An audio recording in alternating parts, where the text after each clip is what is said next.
Messing around, working on the swing. Made a video earlier talking about early extension, something I struggle with a little bit. I was talking about a friend of mine who really gets up there heavy. Hits the ball pretty good though. But there's so many reasons why you wouldn't want to do that.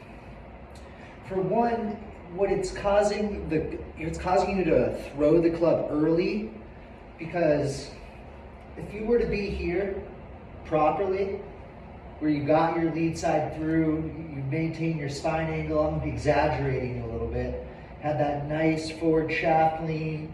Look how square that face can be. It's just square.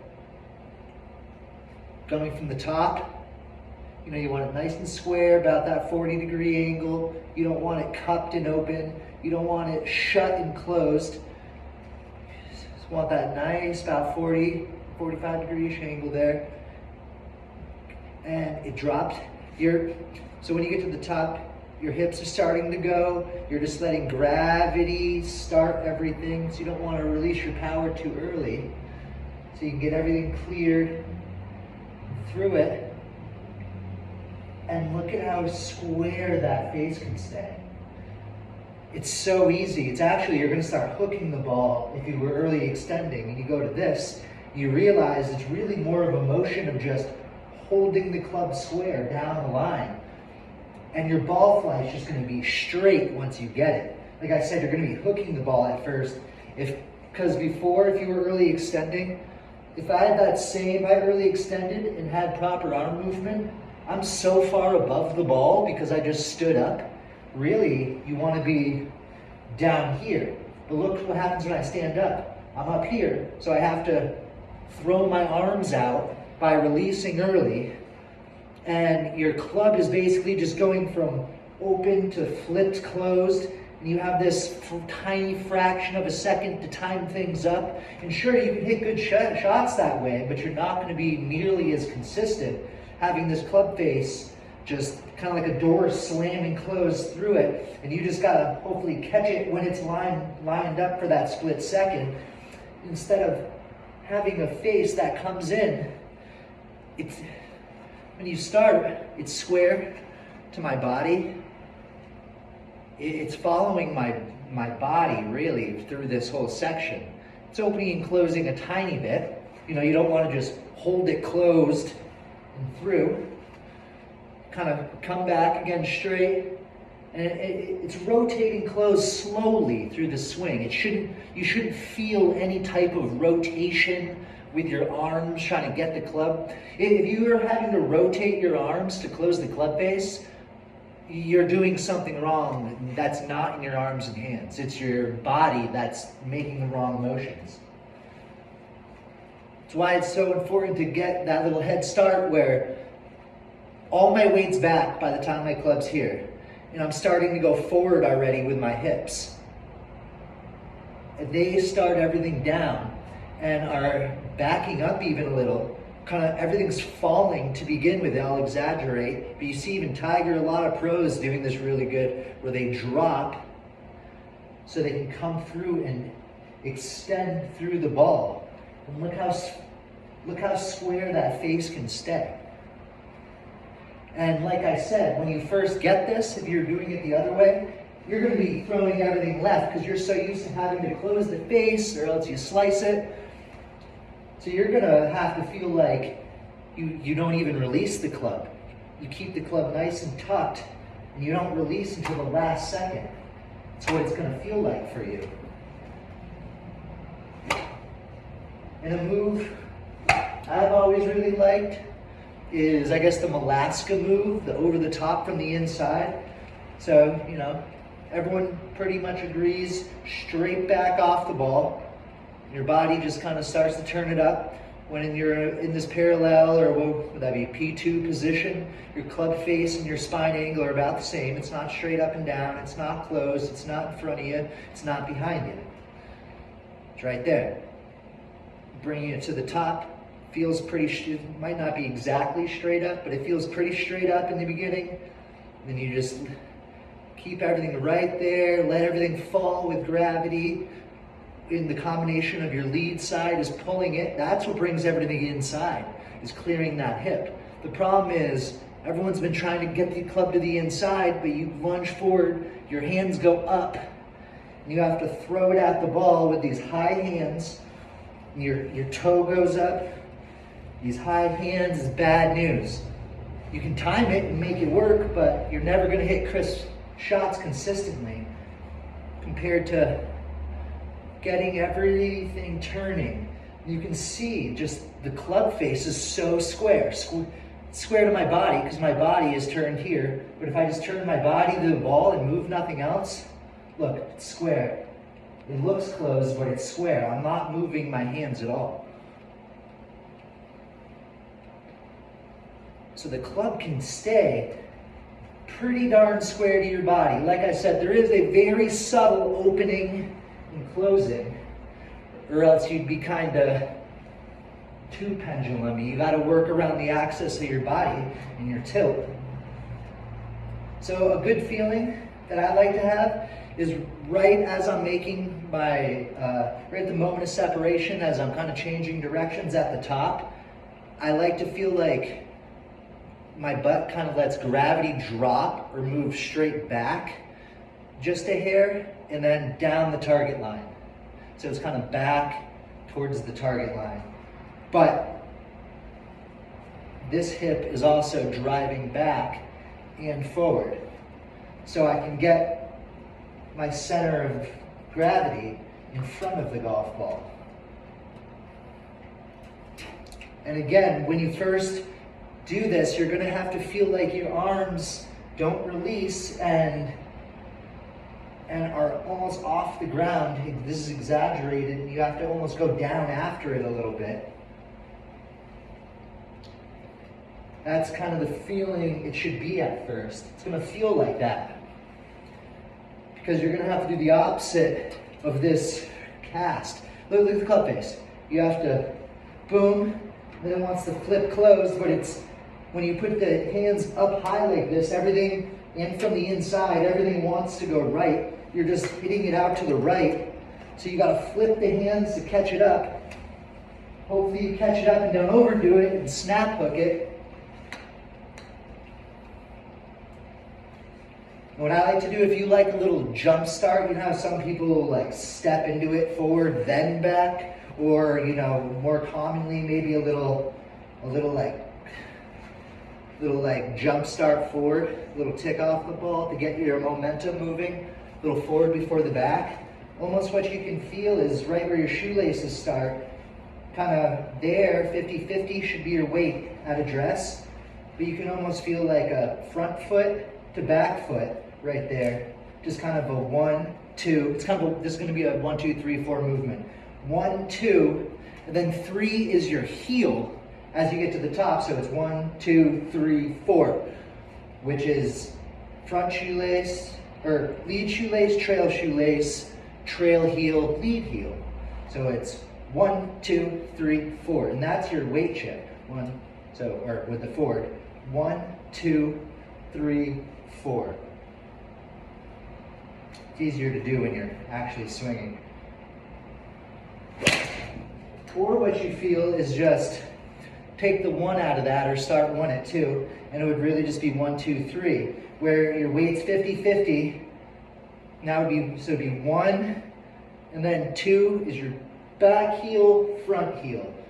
That's the, you're shifting weight back in the very beginning, back, and then the drop into your front heel. You're kind of dropping into your lead heel from heel to heel. And it'll get you to, that was bad, but I'm trying to exaggerate that. Heel to heel, and it will get you back there.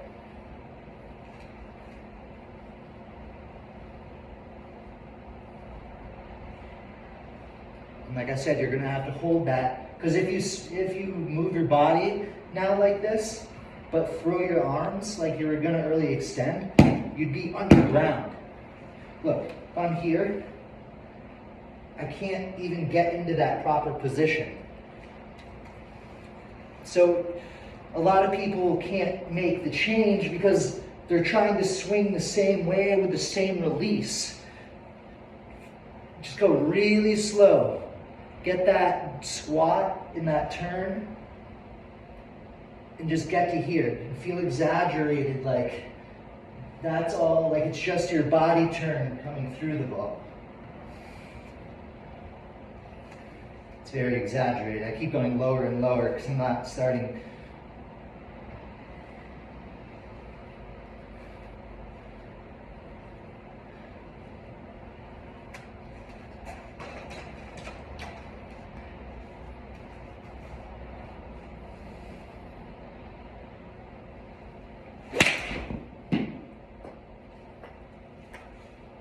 Just comes off crisp. She went to a range one time not too long ago, since before winter, and this is one of the changes I've been making to my swing because I early extend. Two, I kind of want to go more forward than back, or let's say parallel with the target line, then back. I'm trying to get a little bit more back. So I tend to be a little more here, just trying to get more here than here. But I see a lot of people like up on their toes this way, and that's something to really watch out for. Is you don't want your toe to come out because look where the club goes. Boom. You're going to want to heel it every time. Raise the handlebar early, or the handle early extend. You want to feel like that foot stays down and your hands are coming in low, almost kind of a bunker shot feel. The way you hit a flop shot with lower hands. It's kind of that feeling through the ball. Kind of drop into the inside, the Alaska over the top from the inside, low hands. And just let your body turn, do everything. Now these are some scatterbrain concepts, but they work.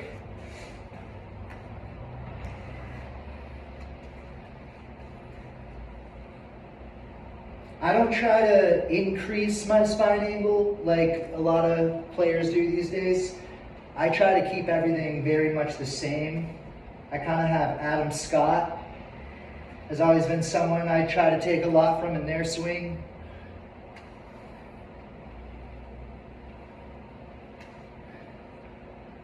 And I just try to keep my spine angle the same through my swing is where I want it. I always try to feel like I'm swinging around my nose. I don't want my head moving around too much. A lot of people do the kind of like follow. I try not to do that. There might be a little bit of an up and a down through the ball. My head definitely goes down and then up, but it's subtle. It feels very still to me.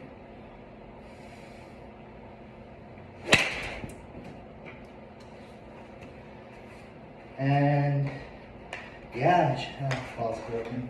Swinging around the tip of my nose, and like I said, that weight, it just feels like it starts more in the front a little bit, real 50-50. And then as I get to the top, it's just going from my trail heel to my lead heel real quick. Boom, boom. Boom, boom. Trail lead. And then it just drops in, and you don't have to try. This is effortless power. That's not just an expression. It's not just something good golfers say for the fun of it.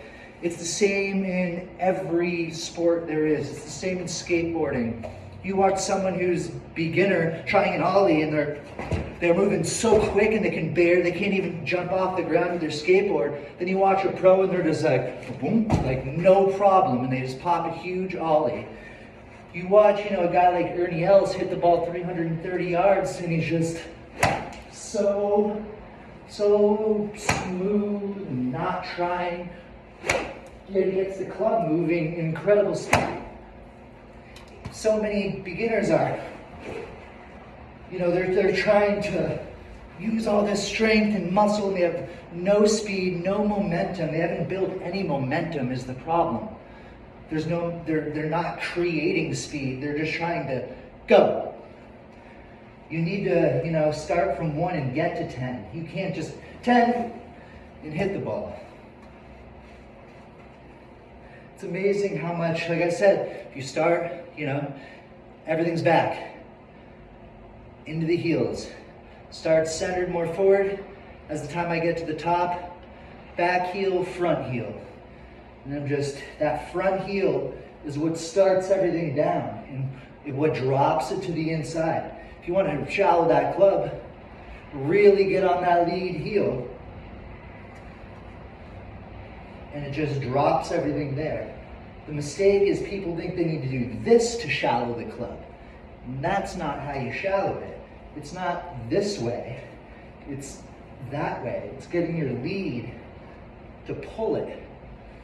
But then the mistake can easily be, you don't want it left behind you. That's an exaggeration. And that's where the over the top from the inside is. Because it's not just inside to inside to inside and slicing across it like that. No, it's an inside path angle, striking the inside of the golf ball, but you still need to square up the face. You still need to square up the face. It's just right there. I mentioned this in the other video. If you're going to be someone who lifts their foot up before impact, which I wouldn't suggest with irons, have it more rolling in, or feel like this heel is moving back you towards your other heel until you hit the ball. So if it's coming up, it's moving in this way. It's not out towards the ball. This is a killer. Getting onto that front toe, or getting onto either toes, back toe, or front toes bad, back toes bad. You're starting 50-50 and you're doing nothing but getting to your heels from there. Getting back and forward, down range and back.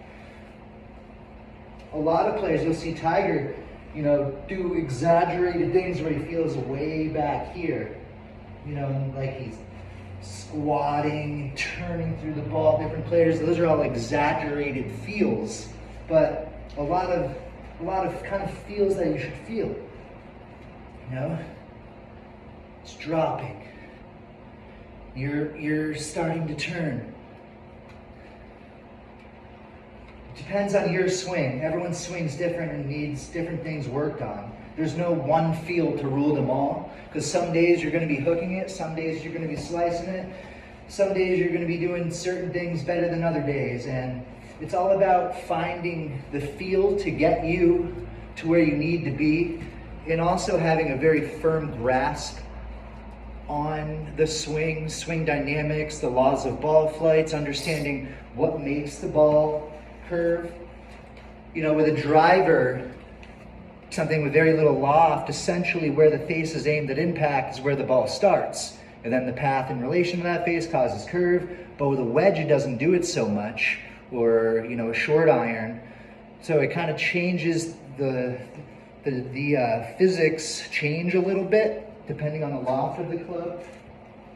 And just really having a full understanding of the swing and what causes what.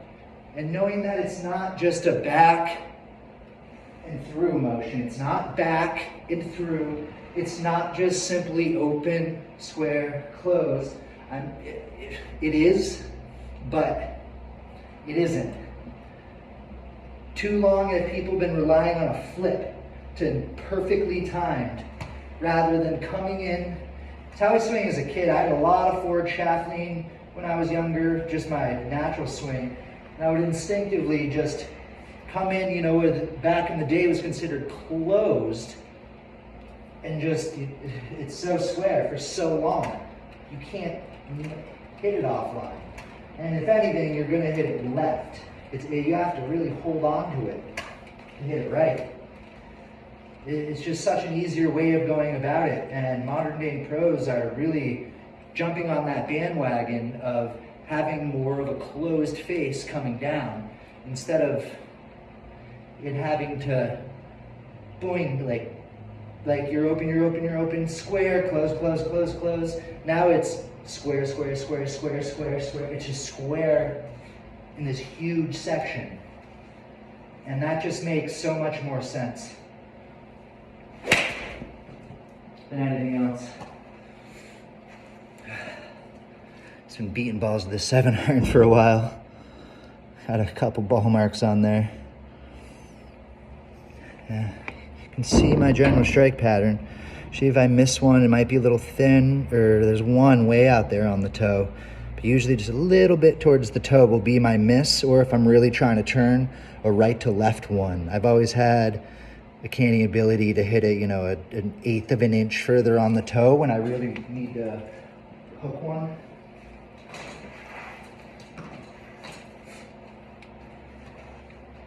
Just let it flow.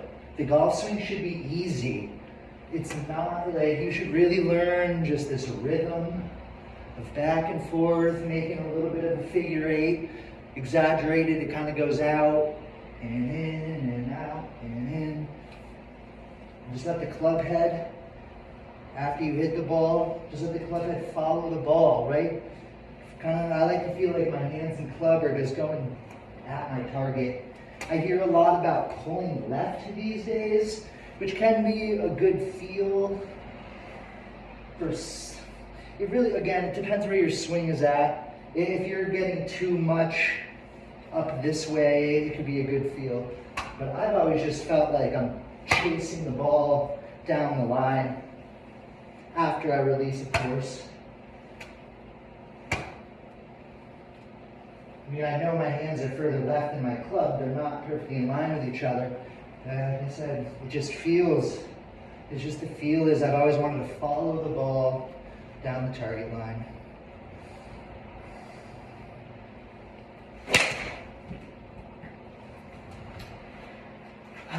Yep, how long have we been filming? 22 minutes. What else? Yeah. Be good with course management. Learn good course strategy and management. Learn why you'd want to play different shape shots. Like for example, say the pin is on the left side of a green and it's sloped left to right downhill, and there's a bunker left of the green. So basically to the right is just downhill from the flag, so I'd be chipping back uphill, straight up a hill to a flag, versus left, I'd be in a bunker with a downhill chip. The right side would be a smarter miss. So I may play a draw into there, because generally if I miss my draw a little bit, it just goes a little straighter than I expected. So it'd probably, stay out to the right, maybe catch the right side of the green. Or if I do draw it, I'm right next to the hole. Versus if I had tried to fade it and it didn't cut, it stayed straight, I'd be short-sided in a bunker left. So learn how to shape the ball and why you want to play different shapes. To hit a draw, your swing path just needs to be out to the right. So line everything upright. I feel like my shoulders stay closed through impact. Hood the club face a little bit, because obviously you need a closed club face.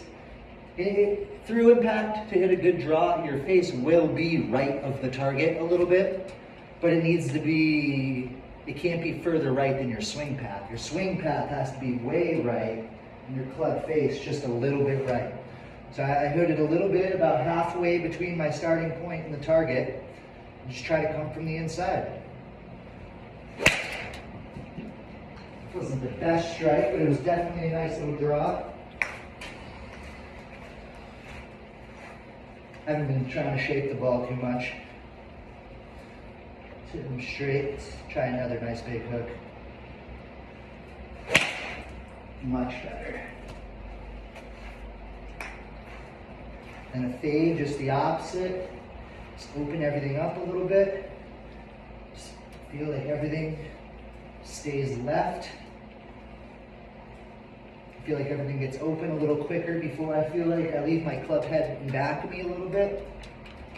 Just to help it stay open. Might stand it just a smidge closer to the ball.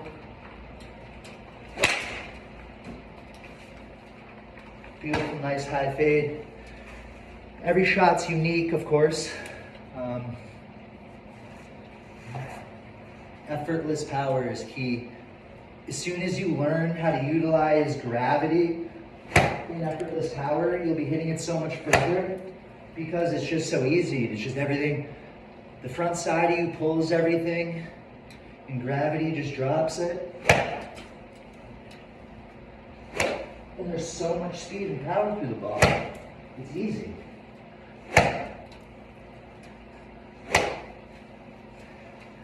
All right, got to keep this relatively short so it loads onto YouTube. Keep grinding. Peace.